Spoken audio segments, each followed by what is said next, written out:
Welcome to Invest in Yourself, the Digital Entrepreneur Podcast. Join the podcast mogul Phil Better as he interviews successful entrepreneurs that make their living in the digital world. Now, let's join your host, Phil Better, and his special guest today on Invest in Yourself, the Digital Entrepreneur Podcast. Welcome back, entrepreneurs, to another amazing episode of Invest in Yourself, the Digital Entrepreneur Podcast. I am, of course, your host, Phil Better, and today's guest is one of, if you want, the smartest author alive, if you will. A little play on words there. I have Chris Benetti here, founder of the, where is it? I had it here, Smart Author Media. Chris, thank you so much for being here. I apologize. Usually I'm a little more organized, but I just came out of another episode, so I'm a little flabbergasted, if you will. But Chris, thank you so much for being here. Thanks for having me, Phil. So we're going to jump right into it, Chris. Why did you want to become an entrepreneur? What was it? Why didn't you want to follow the traditional 9-to-5 grind that most people follow? What bit you to make you become an entrepreneur? Well, my grind was actually like 4 a.m. till 6 p.m.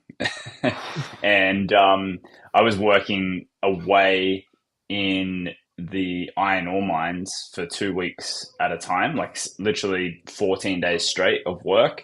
And then I would have like 6.5 days off and then go back into that.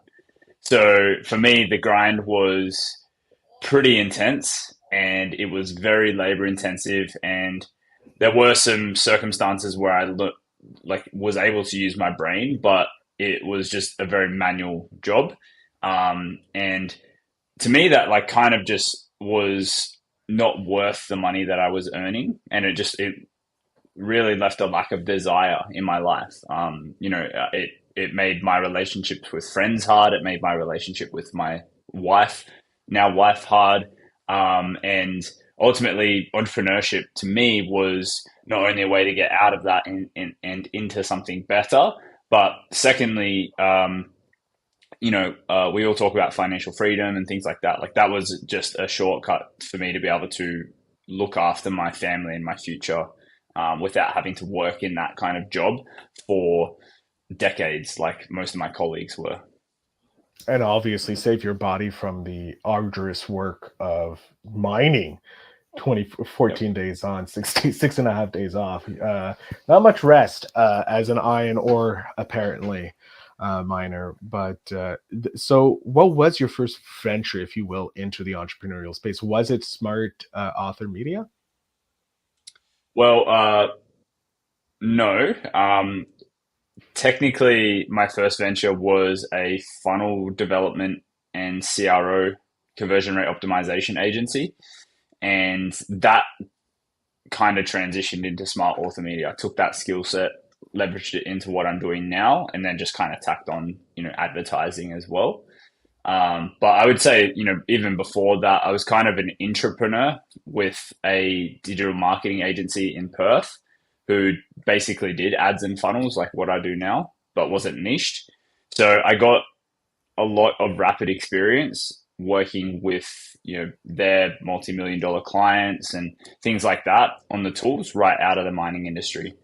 So yeah, it was kind of a transition of like work for someone, really rapidly gain the skills. And then after about a year and a half, I ended up partnering with the owner of that company and started the funnel agency. I like that. I like how your first venture outside of 9-to-5 grind, if you will, or the ore grind, if you will, was an entrepreneur. As you said, you were helping an entrepreneur, and then they invested in you to partner up and create that additional business. And now you took that skill set and 10x'd it into your own business. How did you decide? Because I know, like you mentioned before, they weren't niched. How did you decide that you wanted to be a niche for authors specifically? What called you to helping authors? Well, I'm not sure about you, but like my journey has been riddled with lots of books, and books have been like an incredible gateway for me. Especially when I was in the mines, I was actually reading like one book a week, if not more. And I powered through Rich Dad, Poor Dad, like Robert Kiyosaki's stuff. then Tim Ferriss, and Tim Ferriss led me to like all the other kind of entrepreneurial books. And I just went on this massive rabbit hole, and being able to support that for other people on their journey is incredibly impactful for me. And then I just, with working with my mentor, we kind of noticed that the author niche was being underserviced from a marketing and an ongoing support of marketing side. There's a lot of providers who do writing. There's a lot of providers who will do publishing and launch based marketing. So they'll do bestseller campaigns and things like that. But no one is really going, hey, I'll do the boring stuff and get you book sales consistently. And that's kind of where like I just carved my slice of the pie and said, this is what I do. This is how I help. And then I've, over the past 2 years have been able to back it up with numbers, of course. Oh, I love that. I love how you saw that the ongoing support that an author needs or any business entrepreneur needs, pardon me, is that doing the day-to-day nastiness, if you will, of here, we'll consistently do the ads for you. We'll make sure the inventory and all that fun stuff that you do, you handle for them. Plus, you're getting to help people who have helped you. Like the same type of people who are going to maybe inspire the next you, if you will, who's going to help other people. I love that. Has there been a challenge in helping authors that you were unexpected in this journey of yours? Yes, there's been many actually. I would say the number one challenge for me was twofold. I think first and foremost, it was finding the right type of author to work with. I say I help authors market books. That could be very fast. There's lots of different types of books. Mm-hmm. There's nonfiction books. There's fiction books. There's within the nonfiction side, there's autobiography-esque stuff, memoir stuff. There's more tactical stuff. And ultimately, what I led to in the whole broad scheme of things was working with business owners who have books, people who have written a book for their business specifically as a lead gen for their business. And what that allows us to do is like, number one, identify, hey, if they've written a book for their business, they're probably at a point in their business where they're financially set up enough where they can probably invest in advertising, which is like a really good distinguisher for me right away. And then number two, if they've written a book for their business, they probably have figured out how to consistently convert and sell leads into clients on the back end. And that's another big thing for us. It's like we want to sell books, but we want to do it with the intent of them being able to make a lot of money off the back of their book. And so most of my clients, like 95% of my clients come in and they know that making money from their book isn't making money from their book sales. It's making money from the back end of their book when they get clients on the back.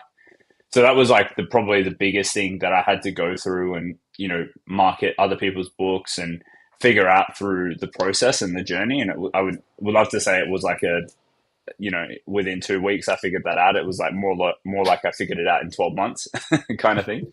And then the second thing is just setting clear expectations around what we will do and how we can help with clients.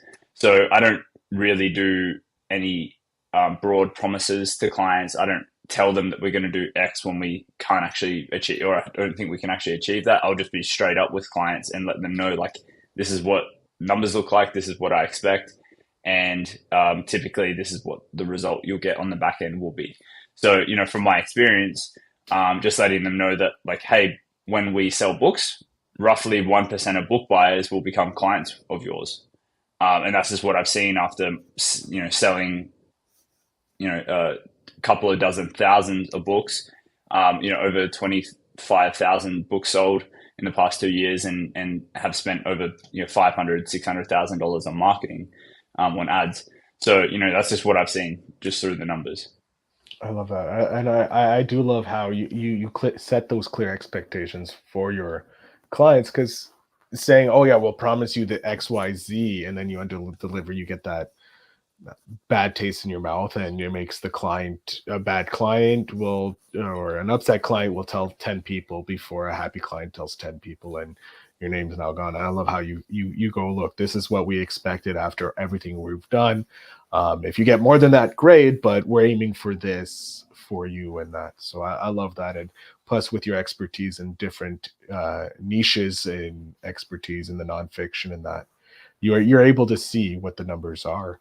Um, Mhm.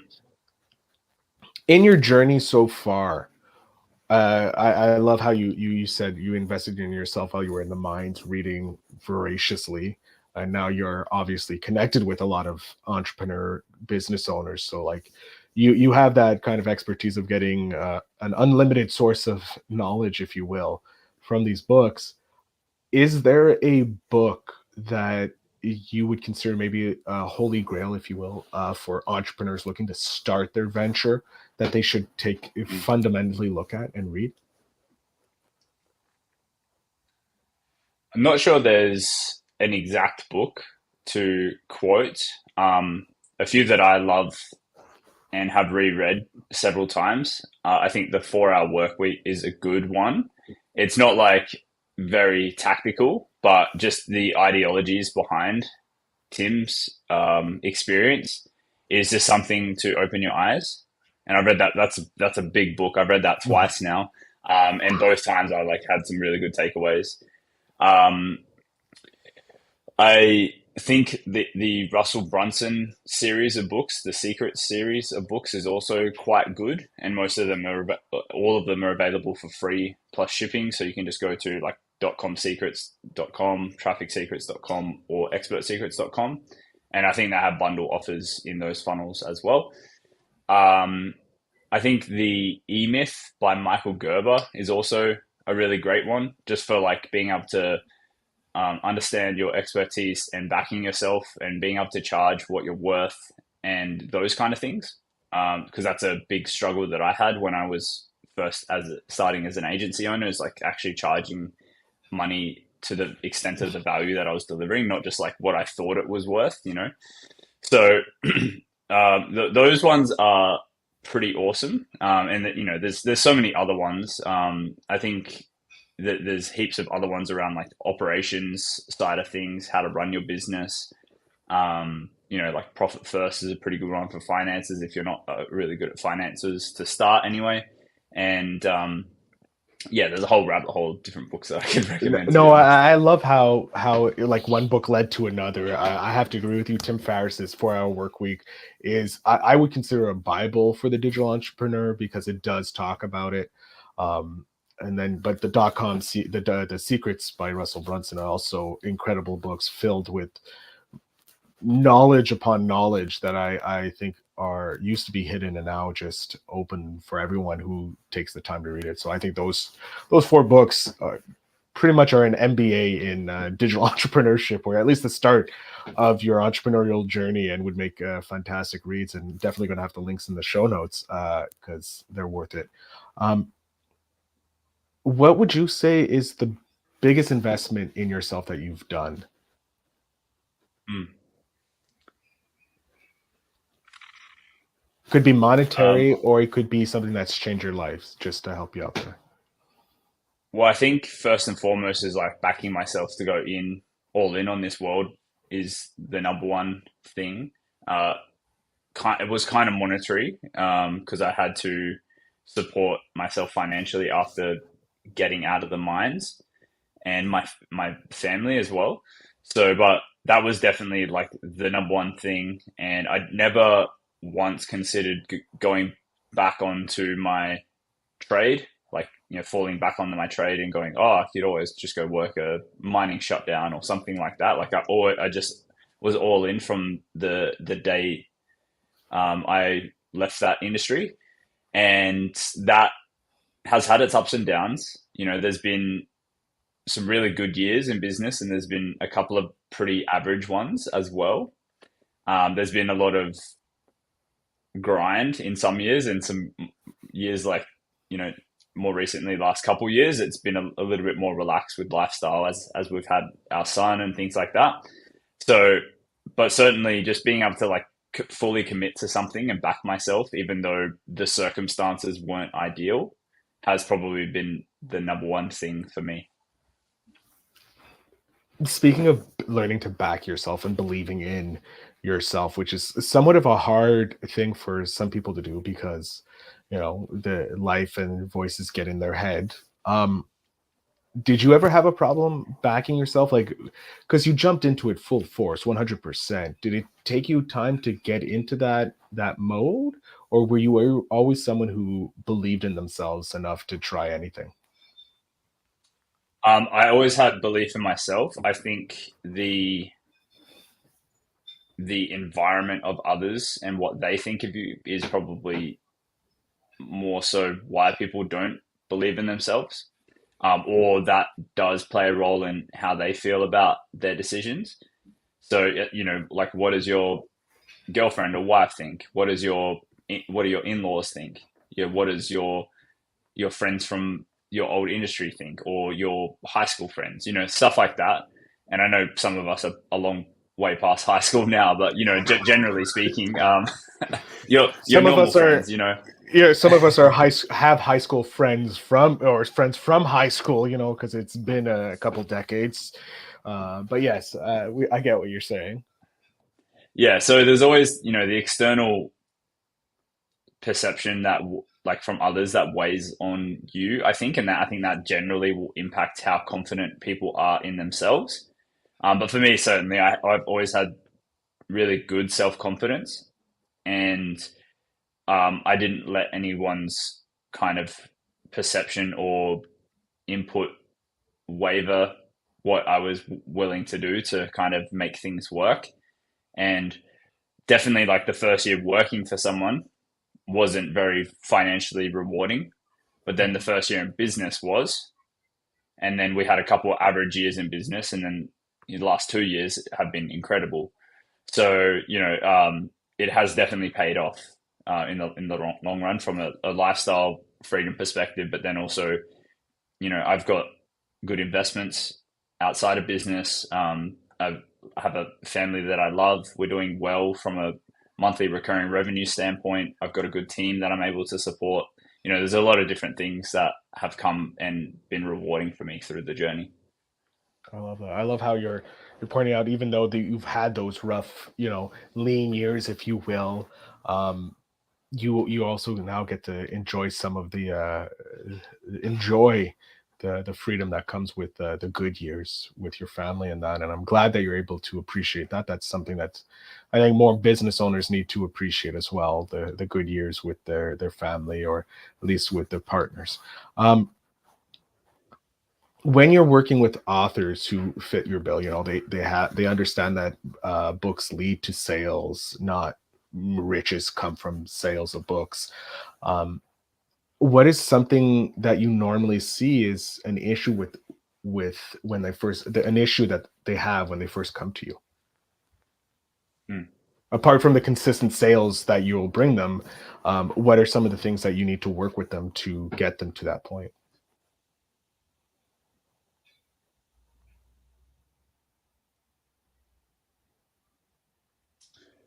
It's a good one. You stumped me there.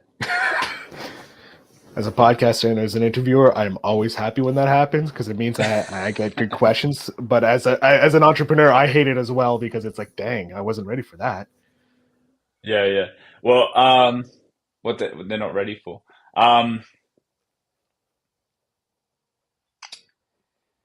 Yeah, I think it probably just comes down to like them not really understanding the numbers and how it kind of aligns with what their goals are. So like what selling 100 books actually does mean to their business. It seems like a small arbitrary number, but it can actually be quite impactful when we're talking about 1% of book buyers from my experience, becoming clients with them. If they're to work with them, if their investment is, 5, 10, 15, 20,000, like some of my clients are, then selling 100 books might cost us $3,000, and then getting a 5,000, a 10,000, 15,000, $20,000 client on the back of that becomes very rewarding pretty quickly. And that's kind of on the low end as well if they don't really follow up and have good nurture and conversion systems in place.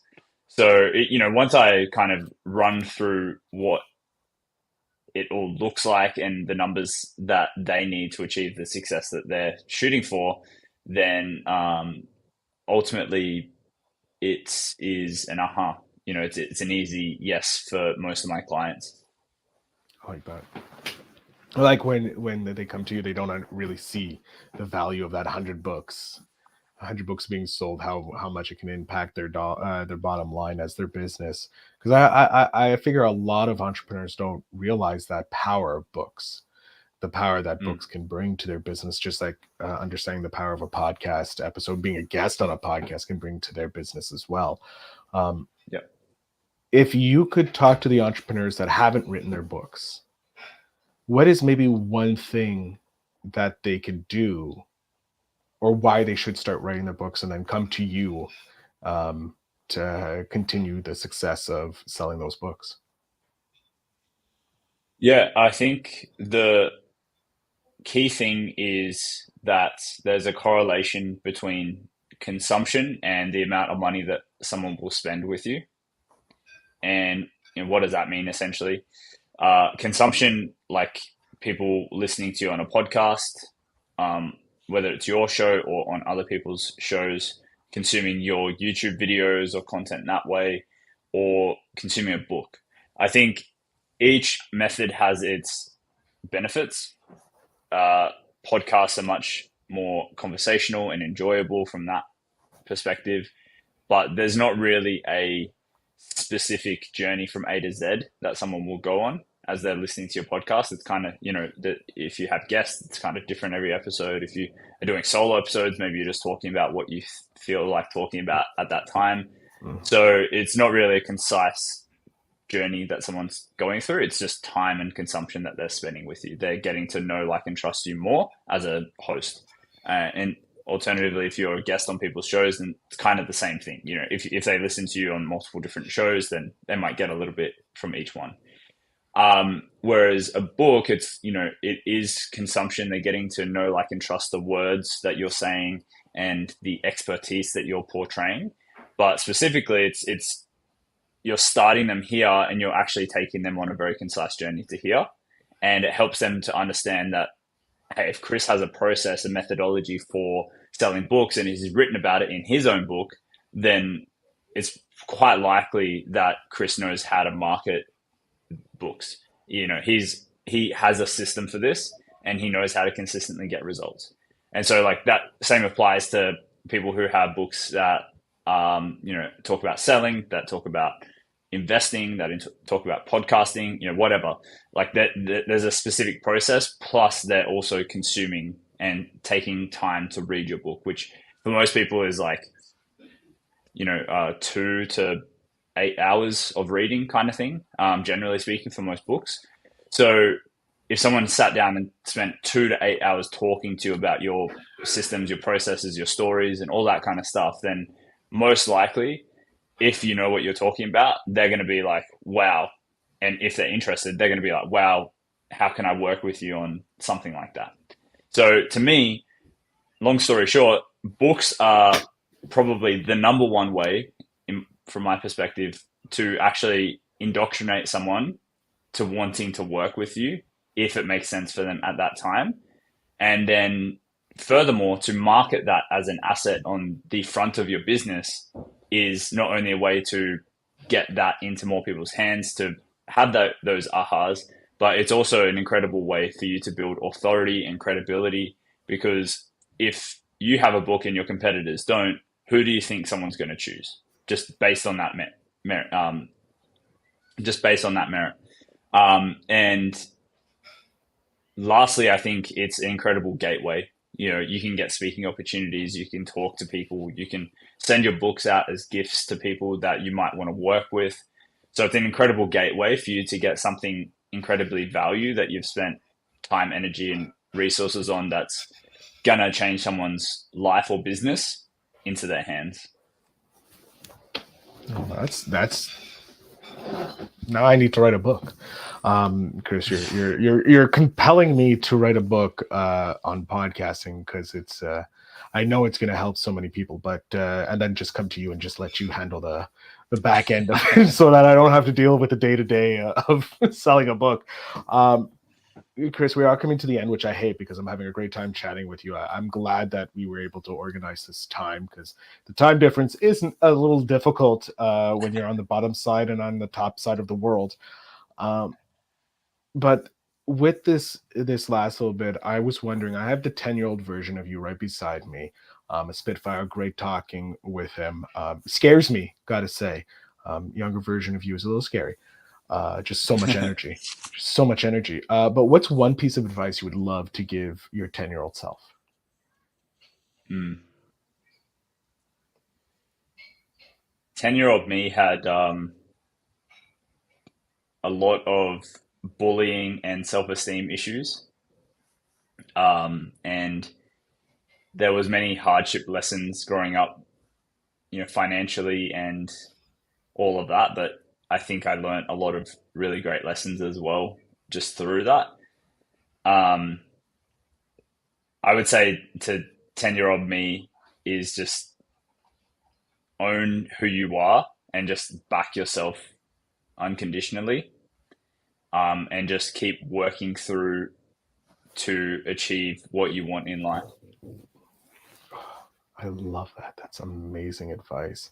I'm going to jump off screen here, Chris. I want you to let my audience know, to all those authors out there that are listening, how they can work with you, how they can connect with you, and what's the best way about going about it. So the floor, sir, is yours. All right, so you can connect with me at smartauthormedia.com. There will be a green button in the corner on the main hero section where you can book a chat with me. And essentially that's a free consulting session that you can have with me. We'll talk about how you can market your book if you have one and are already marketing it. And if you haven't started marketing it yet, then we can also put some action plans into place for you. And literally, I charge $1,000 an hour for consulting, so it's worth a lot of money that time with me. And if you want our help to help implement the strategy and the system that we spoke about, then absolutely there will be an option there as well. So yeah, smartauthormedia.com, and there's a green button to book in a chat with me. I love it. Keeping it simple as 1, 2, 3. Chris, I can't thank you enough for being here and sharing your journey with us and talking about how important a book is for business owners. Yeah, thanks for having me, Phil. It's been a pleasure.